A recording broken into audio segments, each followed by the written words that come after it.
Hello दोस्तों, आप सभी का स्वागत है विराज पाठशाला में। दोस्तों, आज हम इस वीडियो में महाराजा सुहेलदेव राज्य विश्वविद्यालय आजमगढ़ के द्वारा जो पिछले वर्ष में बीएड फर्स्ट सेमेस्टर और प्रथम प्रश्न पत्र जिसका नाम है शिक्षा शास्त्र के सिद्धांत प्रिंसिपल ऑफ एजुकेशन में जो सेक्शन बी है यानी खंड ब में जो भी प्रश्न पूछे गए थे 8 नंबर वाले, उनका उत्तर इस वीडियो के माध्यम से देने का एक छोटा सा प्रयास मेरे द्वारा किया जा रहा है, ताकि आप लोग ये समझ सकें कि उत्तर जो है किस प्रकार से लिखा जाए ताकि आप लोगों के अच्छे नंबर आएँ और आप लोगों का जो है कुल मिलाकर के अच्छा परसेंट जो है बीएड में बन सके। तो दोस्तों, उसी क्रम में जो है जो पिछले वर्ष में बीएड फर्स्ट सेमेस्टर के प्रथम प्रश्न पत्र और खंड बी में खंड ब में जो प्रश्न पूछा गया था वो प्रश्न था कि एनसीईआरटी यानी कि राष्ट्रीय शैक्षिक अनुसंधान और प्रशिक्षण परिषद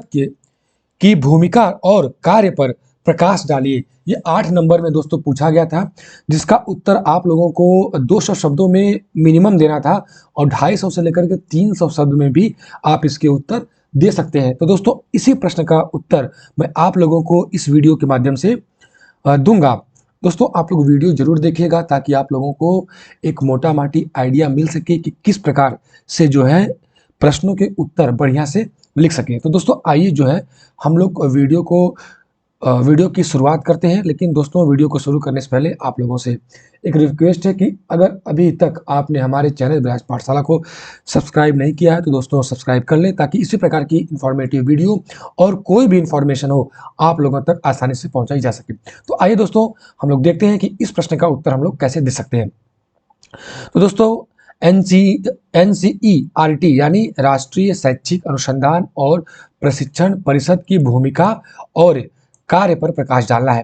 तो दोस्तों, मैंने अपने पिछली वीडियो में बताया था कि जब आप उत्तर लिखिए तो उस टॉपिक का पहले आप शुरू में परिचय देंगे और अंतिम में क्या देंगे, तो अंतिम में आप क्या देंगे, निष्कर्ष देंगे। दोस्तों, मैं बार बार बता रहा हूँ, देखिए अंतिम में मैंने यहाँ पे निष्कर्ष दिया हुआ है। तो शुरू में आप लोग परिचय देंगे उस टॉपिक का और अंतिम में निष्कर्ष देंगे। तो ऐसे क्या होगा, इससे जो होगा आपका उत्तर आकर्षक और गुणवत्तापूर्ण होगा और आपको अच्छे नंबर मिलेंगे। तो आइए दोस्तों, थोड़ा सा हम लोग एनसीईआरटी के बारे में देखते हैं।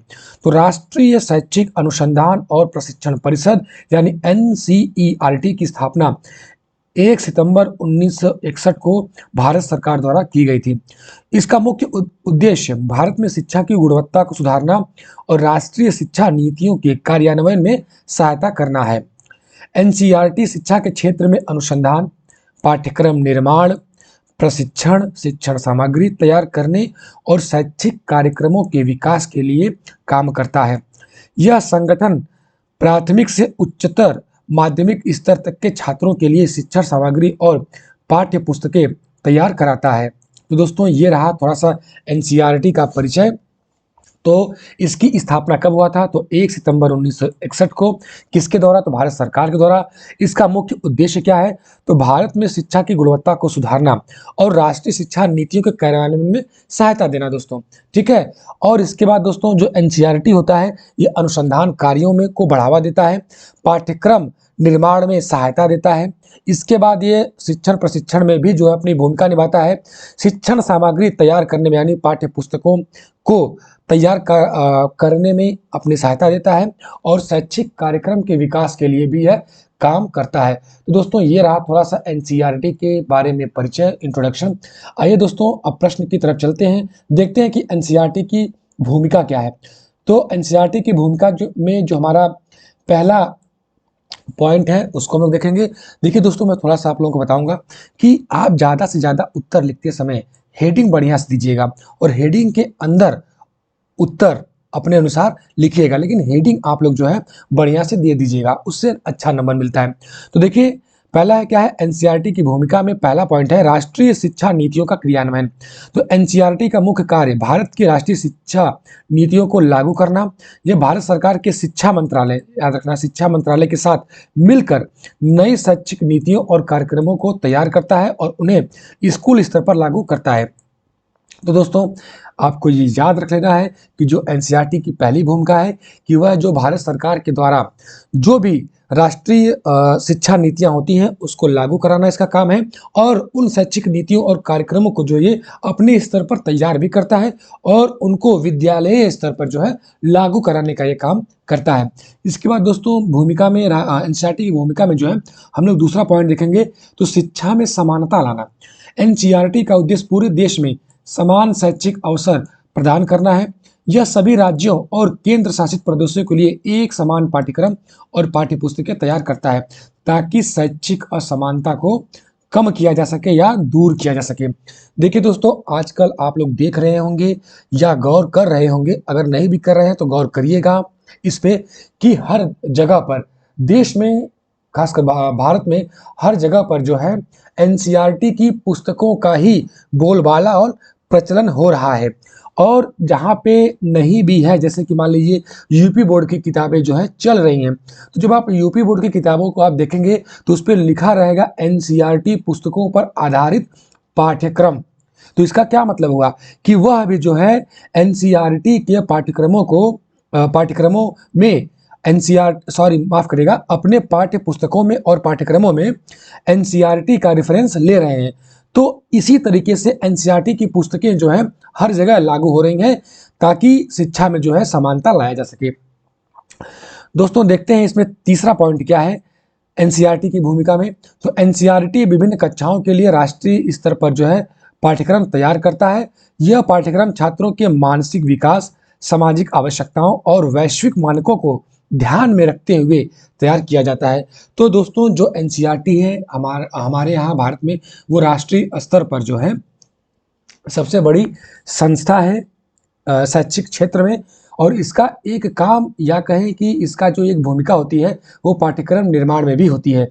और यह पाठ्यक्रम किस तरह के तैयार करता है, इसका आधार क्या होता है, तो यह छात्रों के मानसिक विकास के लिए मानसिक विकास या बौद्धिक विकास के आधार पर तैयार करता है।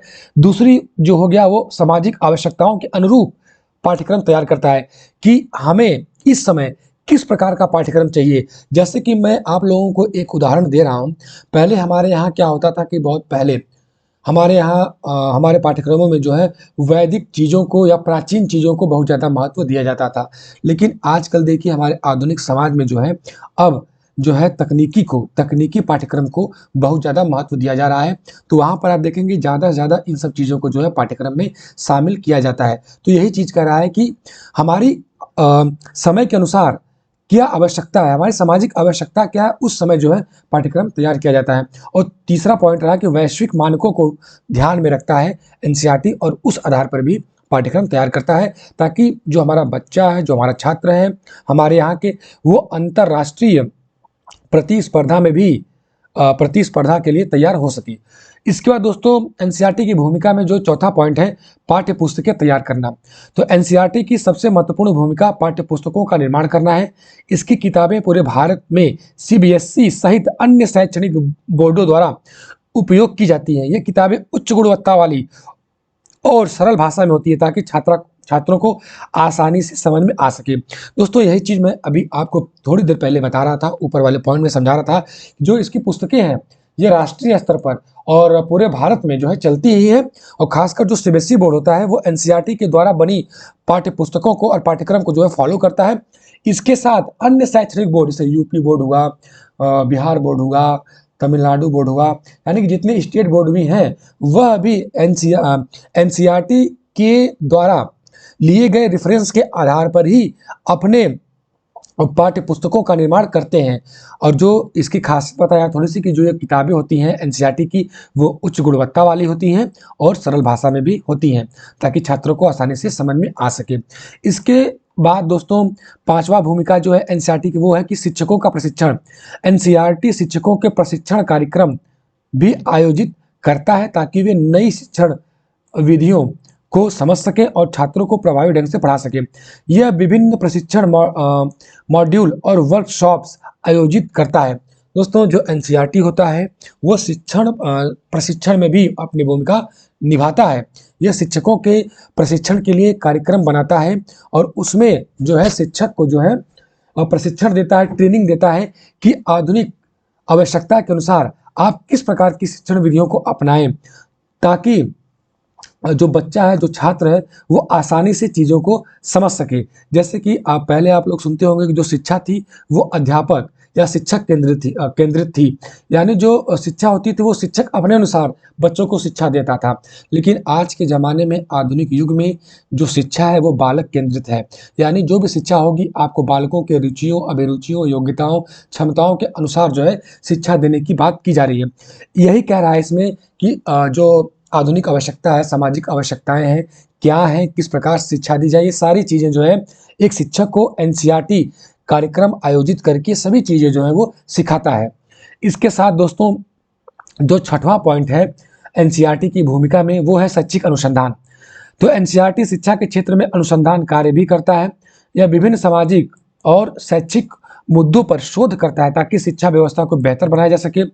इन अनुसंधानों के आधार पर यह नई शैक्षिक योजनाएं और कार्यक्रम बनाता है।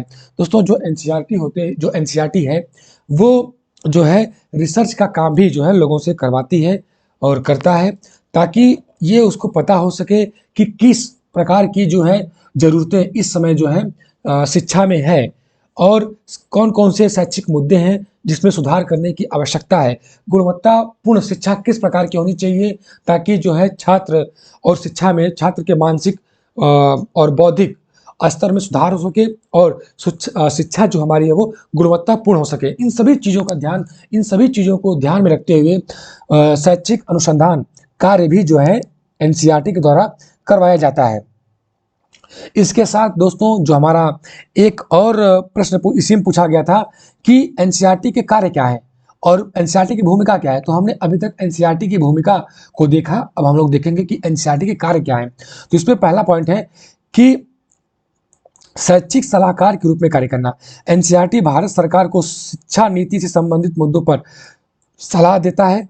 यह शिक्षण विधियों, पाठ्यक्रमों, मूल्यांकन पद्धतियों में सुधार के सुझाव प्रदान करता है। तो दोस्तों यह जो होता है भारत सरकार के सलाहकार के रूप में जो है कार्य करता है, और ये भारत सरकार को शिक्षा नीति से संबंधित मुद्दों पर सलाह देता है। तो सलाह देगा कैसे? तो इसके लिए वो क्या करवाता है, अनुसंधान कार्य जो हमने पीछे करवाया है। यह क्या करता है कि अनुसंधान कार्य, रिसर्च करवाता है लोगों से अपने शिक्षा जगत में, शिक्षा क्षेत्र में, ताकि उसको पता हो सके कि किन शैक्षिक कार्यक्रमों को, किन शैक्षिक नीतियों की, किन शैक्षिक चीज़ों की जो है ज़रूरत है वर्तमान परिप्रेक्ष्य में। ये सभी चीज़ें जो है ये अनुसंधान के माध्यम से एनसीईआरटी करवाता है, और यह जब करवा लेता है तो किस चीज़ की ज़रूरत है वो सभी चीज़ें जो है भारत सरकार को बताता है, सलाह देता है, ताकि जो है भारत सरकार नई शिक्षा नीति के माध्यम से एक अच्छी शैक्षिक योजना बना करके शिक्षा को गुणवत्तापूर्ण कर सके। इसके साथ ही यह शिक्षण विधियों, पाठ्यक्रमों और मूल्यांकन पद्धतियों में सुधार के भी सुझाव भारत सरकार को देती है। इसके साथ दोस्तों ये जो दूसरा पॉइंट इसमें है एनसीईआरटी के कार्य में, तो राष्ट्रीय और अंतर्राष्ट्रीय सहयोग। तो एनसीईआरटी अन्य देशों और अंतर्राष्ट्रीय संगठनों के साथ सहयोग करता है। यह शिक्षा के क्षेत्र में वैश्विक अनुभवों का लाभ उठाकर भारतीय शिक्षा व्यवस्था को मजबूत करता है।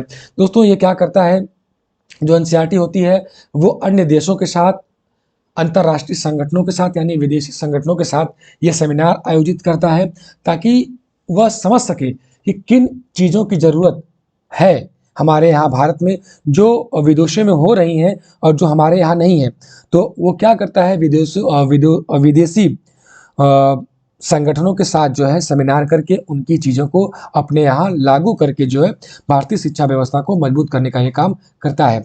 इसके साथ दोस्तों जो तीसरा कार्य है एनसीईआरटी का, शिक्षण सामग्री का प्रकाशन करना। एनसीईआरटी न केवल पाठ्य पुस्तकों बल्कि शैक्षिक पत्रिकाएं, शोध पत्र, रिपोर्ट्स, अन्य शिक्षण सामग्री का भी प्रकाशन करता है। इसके द्वारा प्रकाशित प्रमुख पत्रिका भारतीय शिक्षा है। तो दोस्तों जो एनसीईआरटी है उसका केवल यह कार्य नहीं है कि वह केवल जो है किताबों को ही पब्लिश करवाए, इसके साथ ही वह शैक्षिक पत्रिकाएं, शोध पत्र, रिपोर्ट्स और अन्य शिक्षण सामग्री का भी प्रकाशन करवाता है। और उसकी सबसे प्रमुख पत्रिका है, उसका नाम है भारतीय शिक्षा, जो इसके द्वारा जो है प्रकाशित की जाती है। इसके साथ दोस्तों जो हमारा चौथा पॉइंट है इसमें एनसीईआरटी के कार्य में, वो है मल्टीमीडिया और डिजिटल लर्निंग। एनसीईआरटी ने शिक्षा के क्षेत्र में डिजिटल लर्निंग को बढ़ावा दिया है। इसने डिजिटल प्लेटफॉर्म जैसे ई पाठशाला, national digital library of India, जिसे NDLM कहा जाता है, और दीक्षा पोर्टल पर शिक्षण सामग्री उपलब्ध करवाई है। तो दोस्तों आजकल के युग में जो है ICT, आप लोग जो है बीएड में आपका जब आप लोग जाएंगे आगे, आपका सेकेंड सेमेस्टर में या थर्ड सेमेस्टर में, शायद सेकेंड सेमेस्टर में एक पेपर है जिसका नाम है कम्युनिकेशन एंड ICT। तो उसमें आपको जो है यही सब चीज़ें पढ़नी है कि आप लोग जो है शिक्षा के क्षेत्र में तकनीकी चीज़ों का प्रयोग कैसे कर सकते हैं, जैसे वीडियो, ऑडियो हुआ, जैसे आप लोग यूट्यूब से आजकल बहुत बहुत कुछ सीख रहे हैं। आप लोग जो कंटेंट, इलेक्ट्रॉनिक कंटेंट, इंटरनेट से कंटेंट कैसे प्राप्त कर सकते हैं, PDF कैसे प्राप्त कर सकते हैं, और शिक्षा को कैसे बढ़िया कर सकते हैं, सभी चीज़ें आपको जो है एक पूरे पेपर में बीएड सेकेंड सेमेस्टर में पढ़ना है। तो वही चीज़ें इसमें कह रहा है कि जो NCERT है वो अपने कंटेंट को जो है पाठशाला नाम के एक पोर्टल पे जो है साझा करता है, और दीक्षा पोर्टल भी इसी का है। वहाँ पर भी जो है शिक्षण सामग्री ये प्रोवाइड करवाता है, ताकि जो है छात्र जो है वहाँ से इस चीज़ को डाउनलोड करके जो है पढ़ सके। ठीक है, तो दोस्तों इसका एक कार्य यह भी हो गया। इसके साथ दोस्तों इसका जो 5वां कार्य है विकासशील शिक्षा कार्यक्रम। NCERT ने कई विकासशील शिक्षा कार्यक्रम जैसे सर्व शिक्षा अभियान, समग्र शिक्षा अभियान और राष्ट्रीय माध्यमिक शिक्षा अभियान में योगदान दिया है। दोस्तों जो NCERT का एक कार्य यह भी है कि शिक्षा को कैसे सभी तक पहुंचाया जाए, शिक्षा को गुणवत्तापूर्ण कैसे बनाया जाए, सही शिक्षा क्या है इसके बारे में जागरूक करना, और जितने भी शिक्षा कार्यक्रम हैं ये सभी जो है NCERT के द्वारा करवाया जाता है। इसके कुछ उदाहरण भी यहाँ पे प्रस्तुत किए गए हैं, जैसे सर्व शिक्षा अभियान आपने नाम सुना होगा, समग्र शिक्षा अभियान और राष्ट्रीय माध्यमिक शिक्षा अभियान में जो है NCERT की बहुत बड़ी भूमिका है, और इसके द्वारा इसमें जो है कुछ ऐसे कार्य किए गए हैं ताकि इस कार्यक्रम को जो है आगे बढ़ाया जा सके। दोस्तों इसके बाद जो है आपको अंतिम में एक निष्कर्ष भी देना है, ताकि आपका उत्तर जो है उत्तर लेखन वो आकर्षकपूर्ण हो सके और आपको एक अच्छा नंबर मिल सके। तो आइए देखते हैं इसका निष्कर्ष क्या हो सकता है। तो NCERT भारत में शिक्षा के क्षेत्र में एक महत्वपूर्ण संस्था है। यह छात्रों को गुणवत्तापूर्ण शिक्षा प्रदान करने के लिए सतत प्रयास करता है। यह दोस्तों अच्छी शिक्षा देने के लिए ये बहुत कुछ करता है। ये हमेशा प्रयासरत रहता है, अनुसंधान करवाता है, ऑनलाइन पोर्टल के माध्यम से कंटेंट जो है बच्चों को प्रोवाइड करवाता है, ताकि जो छात्र हैं कहीं पर भी इसको डाउनलोड करके आसानी से पढ़ सकें। इसके द्वारा तैयार की गई पाठ्य पुस्तकें, पाठ्यक्रम, शैक्षिक योजनाएं न केवल छात्रों बल्कि शिक्षकों के लिए भी लाभदायक है। NCERT का उद्देश्य शिक्षा में समानता, गुणवत्ता और नवाचार को बढ़ावा देना है, जिससे भारत का शैक्षिक भविष्य उज्जवल हो सके। दोस्तों ये रहा इसका निष्कर्ष। ठीक है, तो दोस्तों मैं उम्मीद करता हूं कि आप लोगों को जो उत्तर हमने प्रोवाइड करवाया है वो आप लोगों को समझ में आया होगा। अगर पहली बार में न समझ में आया हो तो उसको आप लोग जो है वीडियो को एक बार और देखिएगा, अपने से भी समझने का प्रयास करिएगा। दोस्तों आप लोग जो है हमारे चैनल ब्राज पाठशाला को सब्सक्राइब अवश्य करिए। हो सके तो इस वीडियो को जो है ज़्यादा से ज़्यादा शेयर कर दीजिएगा अपने दोस्तों मित्रों के पास, ताकि उनको भी इसका लाभ मिल सके। इसके साथ ही दोस्तों इस वीडियो को आप लोग लाइक भी कर दीजिएगा, ताकि इसी प्रकार की इन्फॉर्मेटिव वीडियो आप लोगों तक आसानी से पहुँचाई जा सके। तो दोस्तों आज के लिए इतना ही, मिलते हैं एक अगले वीडियो में। धन्यवाद।